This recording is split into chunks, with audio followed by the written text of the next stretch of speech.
தஞ்சாவூர் மாவட்டத்தைச் சேர்ந்த இளைஞர் ஒருவர் தனது கிராமத்தில் உள்ள பாட்டிகளை தனது சொந்த செலவில் தாய்க்கிழவி திரைப்படம் பார்க்க அழைத்து சென்றுள்ளார். வைத்தியநாதன் பேட்டை கிராமத்தைச் சேர்ந்த இளைஞரான பிரவீன் சமீபத்தில் தாய்க்கிழவி திரைப்படம் பார்த்துள்ளார். தனது கிராமத்தில் உள்ள உழைக்கும் பாட்டிகளும் இந்த படத்தை பார்க்க வேண்டும் என அவர் நினைத்துள்ளார். இதையடுத்து தனது சொந்த செலவிலேயே இதற்கு ஏற்பாடு செய்து மகிழ்ந்துள்ளார்.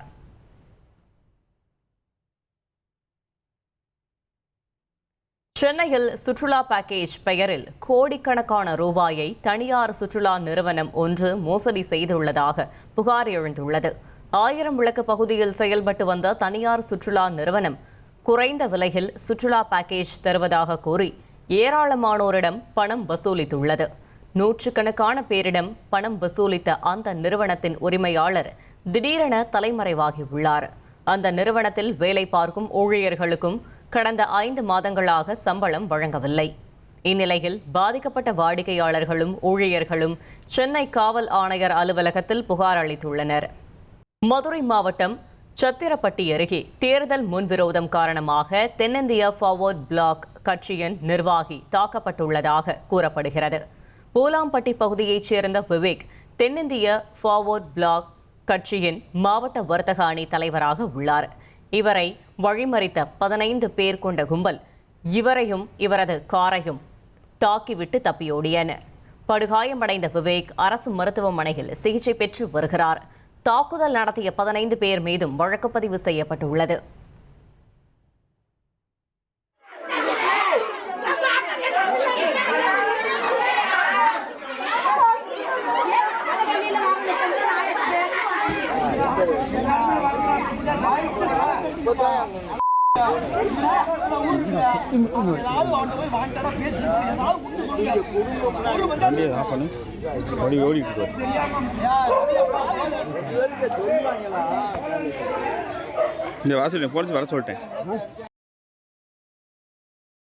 எதிர்வரும் சட்டமன்ற தேர்தலை முன்னிட்டு சென்னை சென்ட்ரல் ரயில் நிலையத்தில் நடத்தப்பட்ட அதிரடி சோதனையில் 35 லட்சம் ரூபாய் மதிப்பிலான பொருட்கள் பறிமுதல் செய்யப்பட்டுள்ளன.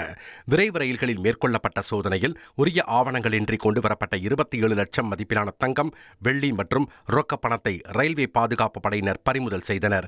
மேலும் பீகார் மற்றும் மேற்கு வங்கத்தைச் சேர்ந்த இருவரிடமிருந்து 4 லட்சம் மதிப்பிலான 8 கிலோ கஞ்சாவும் பிடிபட்டுள்ளது. பறிமுதல் செய்யப்பட்ட பொருட்கள் மற்றும் கைதான நபர்கள் மேல் நடவடிக்கைக்காக வருமான வரித்துறை மற்றும் மதுவிலக்கு அமலாக்க பிரிவினரிடம் ஒப்படைக்கப்பட்டுள்ளனர். கோவை அருகே 5 வயது சிறுமிக்கு பாலியல் தொல்லை அளித்த 71 வயது முதியவர் போக்சோ சட்டத்தில் கைது செய்யப்பட்டுள்ளார்.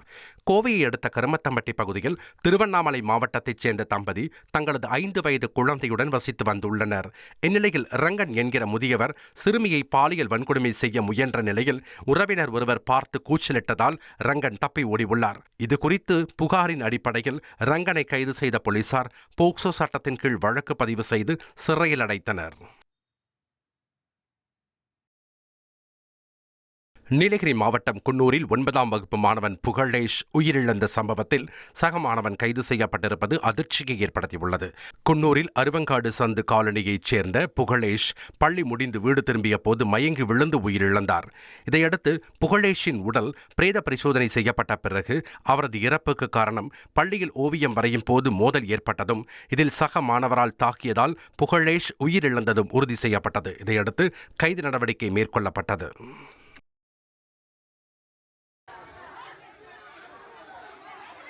சென்னை காசிமேட்டில் 15 வயது சிறுமி மீது இருசக்கர வாகனத்தை மோதியதுடன் அந்த சிறுமியை எட்டி உதைத்ததாக இன்ஸ்டாகிராம் பிரபலம் கவின் கைது செய்யப்பட்டார். இதனை தட்டி கேட்ட சிறுமியின் தந்தை மற்றும் உறவினர்களையும் கவின் தாக்கியதால் அந்த பகுதியில் கடும் மோதல் ஏற்பட்டது. அப்போது கவினை பிடிக்க முயன்ற காவலர் மீது கல் வீசப்பட்டதில் அவரது மூக்கு உடைந்து ரத்தம் கொட்டிய நிலையிலும் கவினை பத்திரமாக மீட்டு காவல் நிலையம் அழைத்துச் சென்றார்.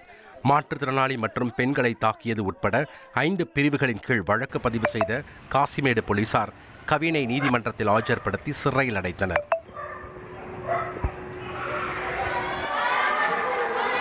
திருவள்ளூர் மாவட்டம் கும்மிடிப்பூண்டி இலங்கை தமிழர் மறுவாழ்வு முகாம் தலைவர் சிவக்குமார் முன்விரோதம் காரணமாக மர்ம நபர்களால் ஓட விரட்டி வெட்டி படுகொலை செய்யப்பட்டார். இந்த சம்பவத்தால் ஆத்திரமடைந்த முகாம்வாசிகள் கொலையாளிகளின் வீடுகளை சூறையாடி தீ வைத்ததால் பெரும் பதற்றம் ஏற்பட்டது.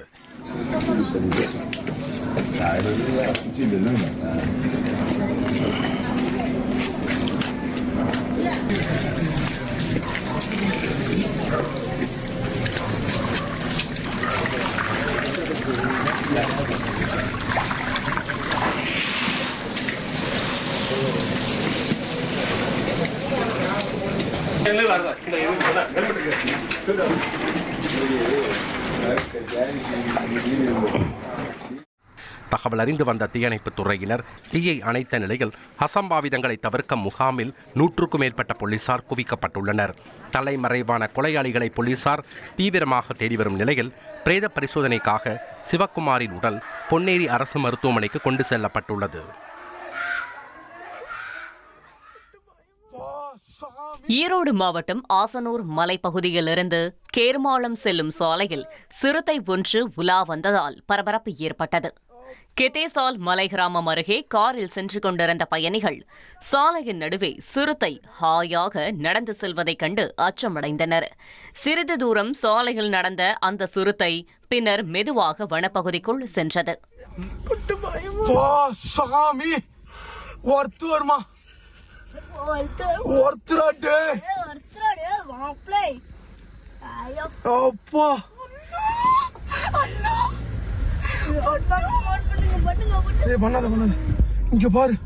இங்க பாரு